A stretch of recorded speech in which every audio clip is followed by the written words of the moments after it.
사랑하고 축복합니다. 5월 14일 화요일입니다. 오늘 하루 또 한 주도 예수님의 능력으로 승리하는 가족들 되시기를 축복합니다. 오늘 말씀 제목은 사람이 아니라 하나님입니다. 라는 제목으로 함께 말씀을 나누고자 합니다. 오늘 말씀 본문은 사도행전 7장 17절에서 36절까지 말씀입니다. 말씀을 봉독합니다. 하나님이 아브라함에게 약속하신 때가 가까움에 이스라엘 백성이 애굽에서 번성하여 많아졌더니 요셉을 알지 못하는 새 임금이 애굽 왕위에 오르매 그가 우리 족속에게 교활한 방법을 써서 조상들을 괴롭게 하여 그 어린 아이들을 내버려 살지 못하게 하려 할세. 그때에 모세가 낳는데 하나님 보시기에 아름다운지라 그의 아버지의 집에서 석 달 동안 길리더니 버려진 후에 바로의 딸이 그를 데려다가 자기 아들로 기르매 모세가 애굽 사람의 모든 지혜를 배워 그의 말과 하는 일들이 능하더라. 나이가 40이 되매 그 형제 이스라엘 자손을 돌볼 생각이 나더니 한 사람이 원통한 일 당함을 보고 보호하여 앞잡았는 자를 위하여 원수를 갚아 애굽 사람을 쳐 죽이니라. 그는 그의 형제들이 하나님께서 자기의 손을 통하여 구원해 주시는 것을 깨달으라고는 생각하였으나 그들이 깨달지 못하였더라. 이튿날 이스라엘 사람끼리 싸울 때에 모세가 와서 화해시키려 하여 이르되 너희는 형제인데 어찌 서로 해치느냐 하니 그 동물을 해치는 사람이 모세를 밀어뜨려 이르되 누가 너를 관리와 재판장으로 우리 위에 세웠느냐? 네가 어제는 애굽 사람을 죽인과 같이 또 나를 죽이려느냐 하니 모세가 이 말 때문에 도주하여 미디안 땅에서 나그네가 되어 거기서 아들 둘을 낳으니라. 40년이 참에 천사가 시내산 광야 가운데 가시나무 떨기 불꽃 가운데서 그에게 보이거늘 모세가 그 광경을 보고 놀랍게 여겨 알아보려고 가까이 가니 주의 소리가 있어 나는 네 조상의 하나님 즉 아브람과 이삭과 야곱의 하나님이라 하신대 모세가 두려워 감히 바라보지 못하더라. 주께서 이르시되 내 발의 신을 벗으라. 네가 서 있는 곳은 거룩한 땅이니라. 내 백성이 애굽에서 괴로움을 받음을 내가 확실히 보고 그 탄식하는 소리를 듣고 그들을 구원하려고 내려왔노니 이제 내가 너를 애굽으로 보내리라 하시니라. 그들의 말이 누가 너를 관리와 재판장으로 세우느냐 하며 거절하던 그 모세를 하나님은 가시나무 떨기 가운데서 보이던 천사의 손으로 관리와 속량하는 자로서 보내셨으니 이 사람이 백성을 인도하여 나오게 하고 애굽과 홍해와 광야에서 40년간 기사와 표적을 행하였느니라. 아멘. 오늘 말씀 제목 사람이 아니라 하나님입니다 라는 제목으로 말씀을 나눕니다. 오늘 본문의 설명은 조금 딱딱할 수 있지만 정말로 중요한 의미를 가지고 있습니다. 그래서 오늘 이 사도행전 7장의 전체적인 의미를 개론적으로 크게 좀 알아야 할 그 설명이 필요한 본문이 오늘 본문입니다. 그래서 오늘 이 본문의 내용, 이 7장 내용의 전체적인 의도와 배경을 잘 이해하면 이 7장이 가지고 있는 그 의미를 우리가 좀 더 깊이 알 수 있을 것 같습니다. 자, 오늘 본문 전체를 이야기해서 7장의 전체적인 내용을 크게 좀 설명해 드리도록 하겠습니다. 오늘 본문은 사도행전 7장이죠. 이 스데반의 설교로 잘 알려져 있습니다. 스데반, 7 집사 중에 한 사람으로 세워졌지요. 그리고 이 스데반이 복음을 증거하는 이 과정 속에 스데반을 사람들이 매수하여 모세와 하나님을 모독하는 말을 하였다라는 모함으로 스데반은 공회 앞으로 잡혀오게 되었습니다.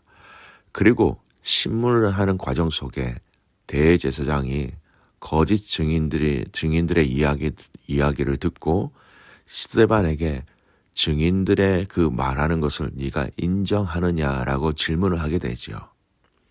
그래서 그 질문에 대해서 대답하는 것이 오늘 이 사도행전의 말씀의 큰 흐름이라는 겁니다.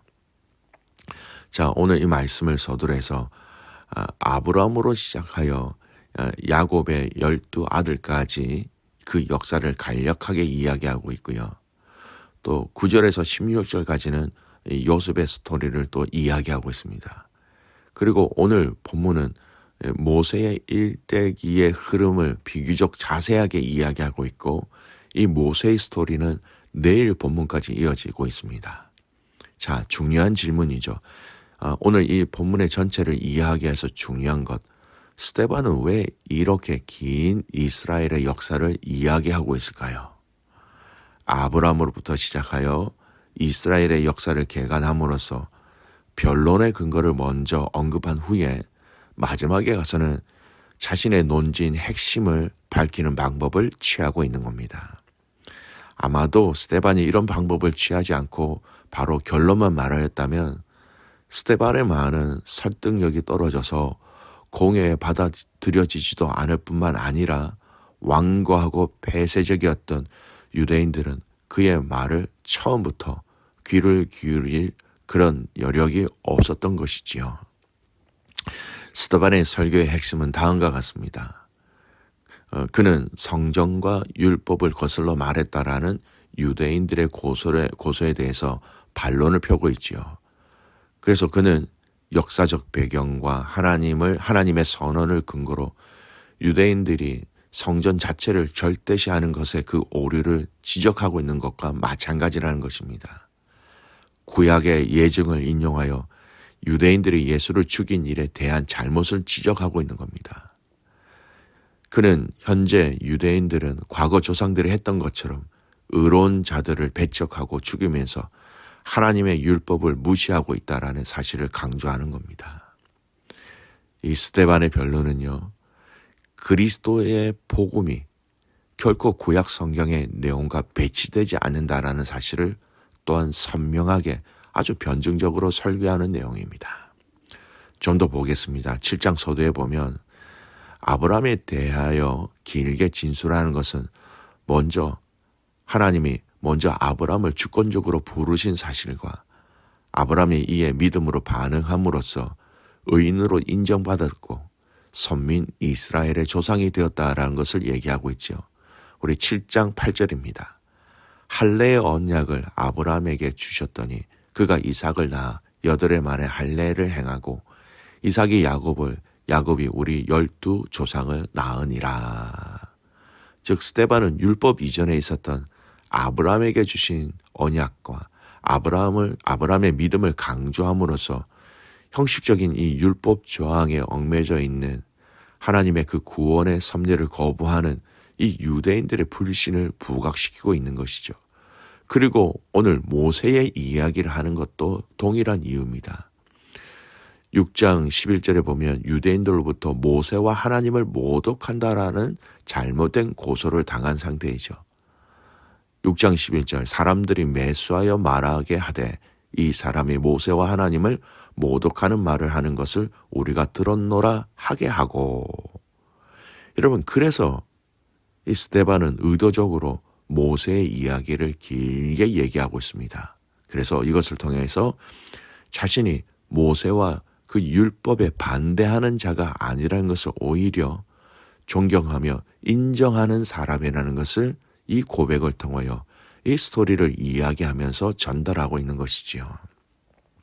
그뿐만 아니라 유대인들이 율법의 전수자요 이스라엘의 구원자였던 이 모세를 지나치게 영웅시하며 그 배후에서 역사하시는 하나님에 대하여 주의를 기울이지 못한 것을 간접적으로 지적함으로써 역사의 주관자이신 하나님의 은혜와 섭리를 계속해서 부각시키고 있는 겁니다. 그리고 최종적인 결론은요, 스데반이 모세의 이 사적을 통하여서 말하고 싶은 것은 진정한 구원자이신 예수님의 모습을 사내들인 공회원들에게 이야기하고 있다라는 겁니다. 예수님 시대 및 초대교회 당시 유대인들은 율법의 전수자요 이스라엘의 구원자였던 모세를 너무 지나치게 영웅시하였습니다. 그러나 모세를 부르시고 그 배후에 역사하신 하나님은 무시하고 그의 말씀에 불순종하는 잘못을 범했지요. 이에 스데반은 모세의 일생을 역사적으로 서술하여 먼저 모세와 율법에 대한 자신의 생각이 다른 유대인들과 다름이 없음을 먼저 말함으로써 백성들에게 그에 대한 고소가 잘못된 것임을 얘기하고 있었습니다. 동시에 다른 한편으로는 모세 생애 중에 인간적이고 또 실패했던 부분을 드러냄으로써 실패자 모세를 위대한 지도자로 만드신 이가 하나님이시라는 것을 강조하면서 하나님의 주권의 섭리와 은혜를 부각시키고 있는 것입니다. 즉 스데반은 모세의 생애를 통해 이스라엘의 구원의 역사를 이루어 가신 하나님의 구원 계획과 섭리들을 면면히 소개함으로써 율법과 출애굽의 주체는 모세가 아닌 하나님을 증거하고 또 율법과 모세를 숭배하면서도 그 배후에 계신 하나님의 깊은 뜻을 깨닫지 못하는 유대인들의 어리석음을 지적하고 있는 것입니다. 우리는 이 스데반이 모세의 모습을 통하여 율법과 모세를 숭배하면서도 율법의 완성자여 모세가 예표하는 본질이신 예수 그리스도께서 하나님의 섭리에 따라 오셨는데 자신들의 전통과 형식주의에 빠져서 예수 그리스도와 그 복음을 배쳐가고 있는 이 유대인들의 완악함을 책망하면서 복음을 받아들이라 그렇게 권하고 있는 것이 바로 이 7장의 전체적인 의미와 내용입니다. 여러분, 오늘 이 말씀은요, 여러 가지 신앙의 적용점이 있습니다. 그 중에 하나 굉장히 중요한 부분이죠. 여러분, 우리는 사람에 대해서 조심해야 됩니다. 여러분, 이게 어떤 의미냐? 여러분, 우리의 신앙생활은 사람 앞에서 하는 것이 아니라는 겁니다. 철저하게 하나님 앞에서 하는 것임을 알아야 합니다. 사람을 위해서 사람에게 보이려고 그것이 아니라 하나님 앞에서 고람되어라는 얘기죠. 우리는 신앙생활을 하면서 공동체, 즉 지체들의 도움을 받아야 합니다. 혼자 신앙생활을 할 수 없습니다. 그러나 하나님보다 사람을 더 의지한다면 이것은 오히려 우리의 신앙의 핵심을 놓치게 되는 것이죠. 여러분, 목회자도 아닙니다. 우리 주님이 우선이고 우리 주님이 최종 결론이 되어야 하는 것이죠. 목회자도 신앙의 선배도 좋은 믿음의 동력자를 만나고 좋은 영향력을 주고 받아야 합니다. 우리 주위에는 그런 선한 영향력을 줄 수 있는 귀한 지체들이 많아져야 합니다. 그러나 이를 통하여 영광을 받으시고 더 가까워져야 하는 분은 바로 우리 하나님 아버지라는 것을 우리는 늘 항상 염두에 두어야 한다라는 것이지요. 사랑하는 귀한 믿음의 성도 여러분, 사람이 아닙니다. 하나님입니다. 이스라엘 백성들에게 여러분, 하나님보다 더 우선적인 것이 누구였습니까? 모세였다라는 것입니다.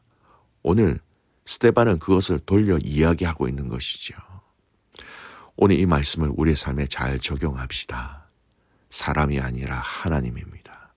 하나님을 더 신뢰하며 하나님의 말씀에 더 주목하며 사람의 시선이 아닌 하나님의 시선에 우리의 마음과 우리의 생각과 우리의 말을 빗대어 또 그 기준으로 살아가야 한다라는 것이지요. 사랑하는 믿음의 성도 여러분, 오늘 이 하루 하나님을 더 의지하며 하나님을 더 신뢰하며 사랑과 환경과 여건이 주는 그 모든 것보다 하나님을 신뢰함으로 이기며 승리하는 저와 여러분이 되시기를 주님의 이름으로 축복합니다. 아멘. 기도하겠습니다. 하나님 아버지 감사합니다. 오늘 이 스데반의 메시지를 통하여서 하나님 우리에게 참 귀한 것을 깨닫게 해주셔서 감사합니다. 하나님, 사람보다 하나님 더 의지하는 저희들 되게 하여 주십시오. 사람보다 하나님을 더 사랑하는 저희들 되게 하여 주십시오. 상황과 환경과 여건을 두려워하는 것이 아니라 하나님을 경외하며 하나님을 두려워하며 하나님을 신뢰하며 하나님만을 의지하는 우리 모든 믿음의 성도들의 오늘 이 하루의 삶이 되게 하여 주시옵소서. 라오스에 계시는 사랑하는 귀한 우리 백부장님과 제니 선생님, 또 베트남에 계시는 우리 방아지아 선교사님 부부, 하나님의 모든 사랑과 영광과 환경들 가운데 함께한 선교사님들을 지키시고 인도하시고 선한 열매가 그들의 삶의 현장 속에 잘 맺혀질 수 있도록 하나님 함께하여 주시옵소서. 그렇게 행하실 그 주님을 신뢰하며 살아서 역사하시는 예수 그리스도의 이름으로 감사하며 기도드리옵나이다. 아멘.